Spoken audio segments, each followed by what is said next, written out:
Hey, what's going on YouTube? It's Bebop here. Today's video, we're going to be going over my tank setup that I had in the last Gorgon raid video. Now, it's not an optimal setup, but I'm going to go over different things that you can do and try, and we'll just get straight into the gear here. Now, I have two sets, all right, and one, I'm just going to trade out the amulet when I get to the second boss, so make sure you keep a strike amulet on you. Okay, now hopefully you have a better one than this. This is terrible. I'm going to be working on getting a better one today. As a tank, this is absolutely trash. Okay, it's the only one I've been able to get so far, so I don't know what's going on with that. Now, for the main part of the dungeon, I have this gear right here: Enchanted Ward, Refreshing and Health, Azoth Crystal gear. If you follow my channel, you know I love that gear. I always put Sunring Shockwave on the Void Dark Plate. A lot of people's been asking me in the stream lately, what do you put on Void Dark Plate? Well, if you're a tank, I really suggest Sunring Shockwave. You will be using the hammer a lot when tanking, or you should be. So now with the changes to the 300 grit, there's people trying out all sorts of stuff, or maybe they're going Sword and Shield and Greatsword. But without the hammer, you're going to be missing out on a lot of rend and CC abilities. Now, they do have the mechanic where after the enemies are, CC'd 3 times, I think it is, they're not CC'd for the next 2 or whatever that mechanic is. Haven't fully figured it out yet, but still with the hammer, you will be able to get off a lot of stuns. So adding that rend 11% for 10 seconds with the hammer rend. Let's see where we are here. Where's my hammer? Oh, not prepared. Let's go. Keen, Refreshing Move, and Sunring Clear Out. Now the Abyss Hammer drops from Tempest. It will be Sunring Clear Out, Refreshing Move, and hopefully you get Thwarting Strikes on there. So that's called the Willpower. You can make that in the Gypsum Kiln also, and you can also change the third perk. So it comes with Sunring Clear Out, Refreshing Move, and then I think you can put whatever third perk you want on there. All right, let's go to the hands here. I have Enchanted Ward and Refreshing. And then on the pants, Enchanted Ward, Refreshing. If you run a flail, you can run Crowded Bludgeon. It's not as good as it once was, but it will still help reduce the cooldown by 15% if 2 or more enemies are hit. Then I have the Frigid Dawn piece. It has Refreshing on there, so might as well. This is the only strike shield I have, I believe. So we're not trying to get a schematic out here with luck or anything. We're not trying to do that, man. But Enchanted Ward will give you a little bit more protection.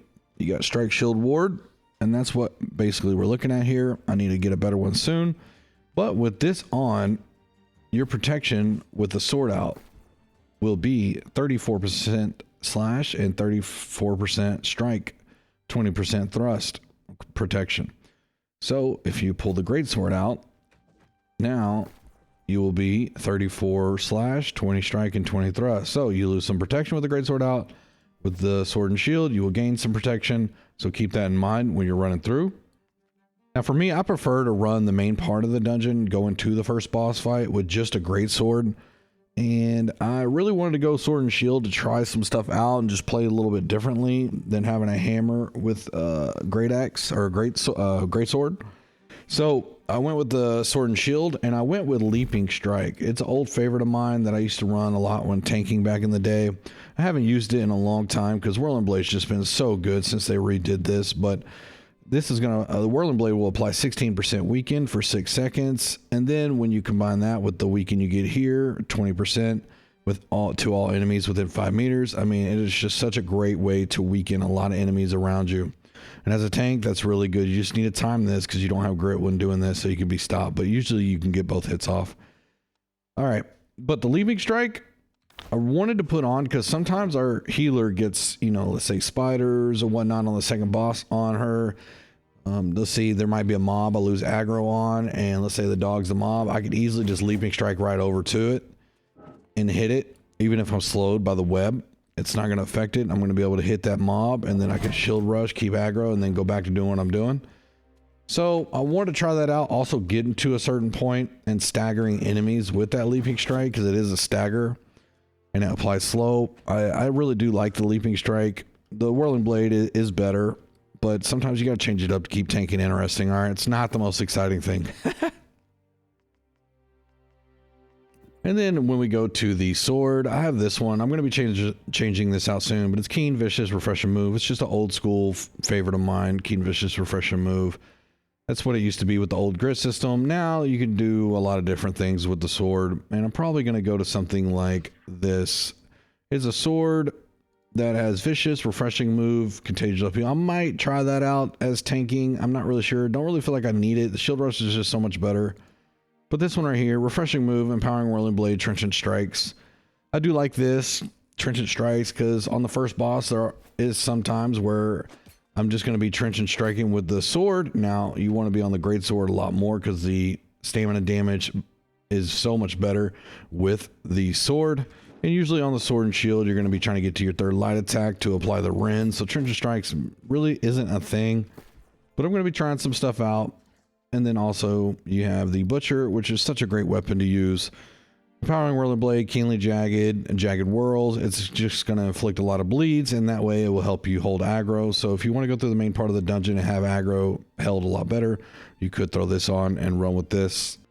Now we'll go to the Greatsword. I have a couple different Greatswords depending on who I'm running with. If I'm running with a team that's good to go, then I won't use this one at all.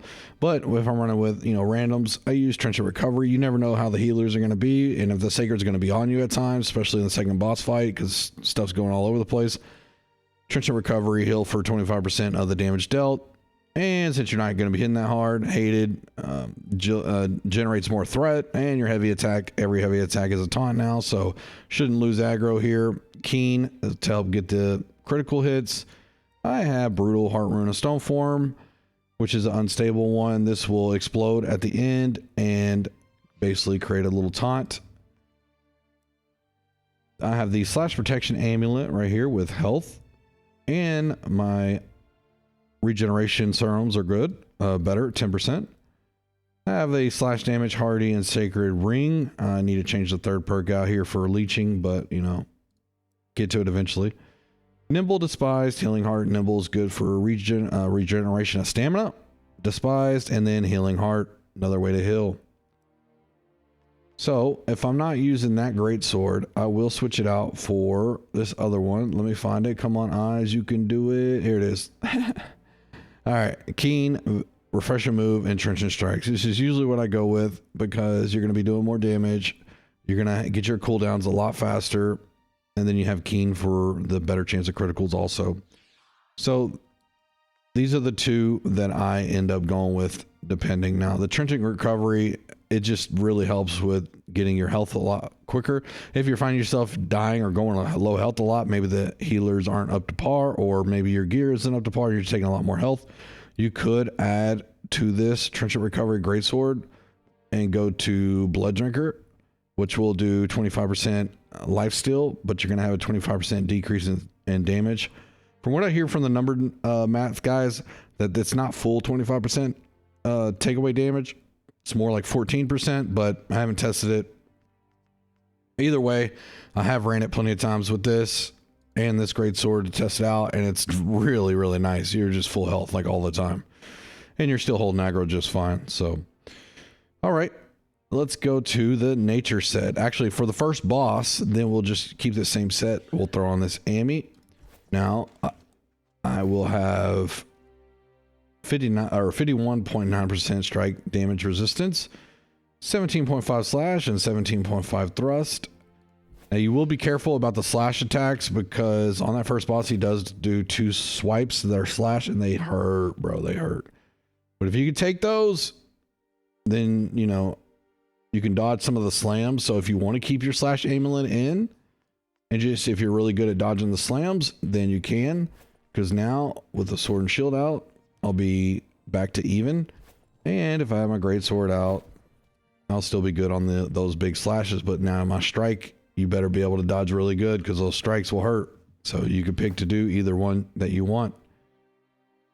Now, setting up the attributes, these attributes are not it. Don't ever do that. I would say just go 300 con. If you want to go 350 con, you can, and you'll get the extra plus 10% base damage reduction while you have active grit. But with the Trenchant Recovery Greatsword, and let's say if you run Blood Drinker, you better be at 300 or you're going to lose aggro at 350. Okay. So let's say we're going 300 there. Since I already have a piece that's Dex, I might as well go here. Going to have 5% bonus to damage while at full health and 5% critical hit chance. All right. Then we're going to go the rest into strength here.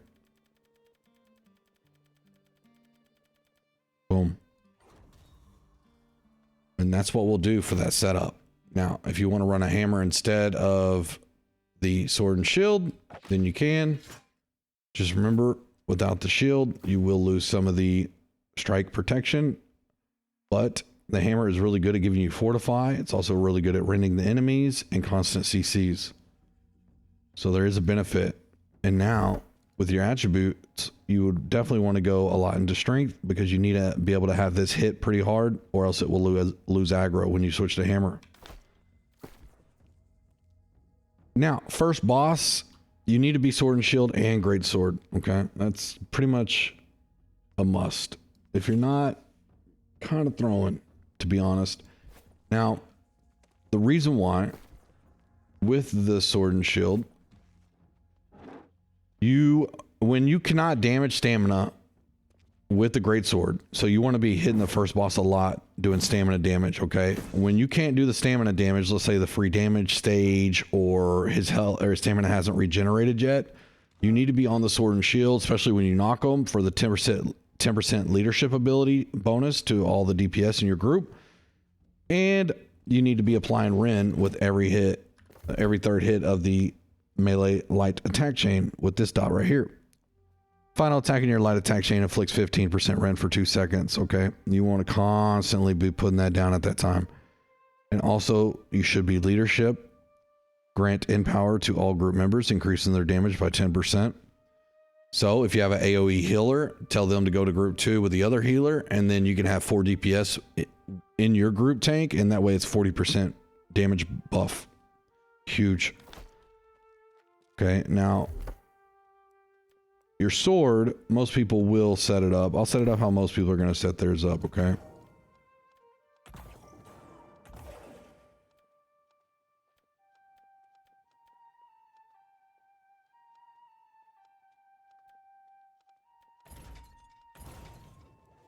All right, most people will set theirs up like that. If you don't want to go with the haste here, there's really nothing else to, to uncheck over here. You pretty much need everything over here. So you can either choose to do the haste here, or you can do the lose 1 debuff, or don't do this and just keep the haste. Okay, tanks, you need to be able to maneuver. If you get into a situation where you get pushed, then you need to be able to have that speed from a critical hit and get back to where you need to be really quickly. All right, and then you assign that and place them however you want. This is how I place them. That way we have the weakening here and we have the weakening here. So that would basically be 36% weakening for 6 seconds, and then the 20% weakening for 10 seconds. Now the greatsword I have like this. Okay. Left side, that way you get your abilities back faster to help do calamity or fortify with rupture. We're going to go calamity. We're going to go rupture, and we'll go relentless rush for maneuverability. And then also when you knock the boss, you will go into onslaught to do more damage. The hammer, you can set it up like this. Armor breaker is really good for, let's say, the last boss. I really like it on the last boss because a lot of DPS are not around the last boss. A lot of people are ranged, so you need to bring your own Ren. So with the Sundering Clear Out and the armor breaker, which is 30% right there, and the Sundering Clear Out on the hammer is 24% for 7 seconds. That is 54% Ren, and that is a lot. So the hammer on the last boss is really good. If you feel like you need the hammer on the second boss, then you can go ahead and put that on there for the extra Ren also. And same thing on the first boss if you feel, but to me, you need to keep at least the greatsword on you because stamina damage is going to be very important. Because while everybody's out busting crystals, you need to at least have stamina damage going. All right, so for the nature set, we have 56.9% nature damage resistance, 17.1% strike. We have luck because we're going to need it in public lobbies, that's for dang sure. And then we have the Void Dark Plate with Sundering Shockwave, which is going to help the hammer out, like I said earlier. We have Fortifying Shield Rush on the clothing. Now we don't have it with Enchanted Ward, but that's all right. We'll be just fine. A lot of her attacks are very easy to block or maneuver, dodge. We have Elemental, Enchanted, and Health. We have Strike Conditioning, Refreshing, Enchanted Ward. And we have Strike Shield Ward, Shield. I still have the same sword. I still have the same hammer. Same heart rune. And here we go with a nature protection. Slash damage hardy bloodletting. And nimble despised healing heart. And my attributes are as such. Now, with the sword and shield out, we are at that 56.9% nature damage. If I have the hammer out, then I'm gonna be still at 56.9% nature damage because my shield is strike protection, so it doesn't have anything to do with the hammer. But we lose the strike protection when we go to hammer, so just be cognizant of that. But you could easily get in a clear out or shockwave if you want to weaken. I don't really bother with the shockwave on the last boss. But the clear out and the armor breaker, and then immediately get right back to the sword. Do a heavy to get your empower. Do 3 swipes to apply 15% more rend on the 3rd swipe. You can shield rush to weaken. You can weaken with this because you got to remember your enfeebling skewer is nowhere around. If you switch to a skewer or a spear and you apply rend, you're not going to apply as much as what you can do with the hammer. So keep that in mind. And that's basically the setup that I go with. And keep serums on you in case you need it on the last boss fight. So anyways, I hope you enjoyed the video. It's very simple. Just make 2 sets and switch your amulet for the first boss if you want. Try out different things. Don't be afraid of trying out different shields if you want more thrust protection because the birds are shooting those needles at you. Use your Desert Sunrise. Use your con food, whatever you want to use. Don't forget your heart rune. Your honing stones, your coatings, your trophies in the house. You should have 3 homes with trophies in each one and that are angry earth. Also have your beast ones up because the rats are beast and the spiders are beast. But that's basically about it. All right. Well, I'm going to be making some changes here soon. We're going to be coming up with some different ideas for tanking, and I'll see y'all in the next video. Later.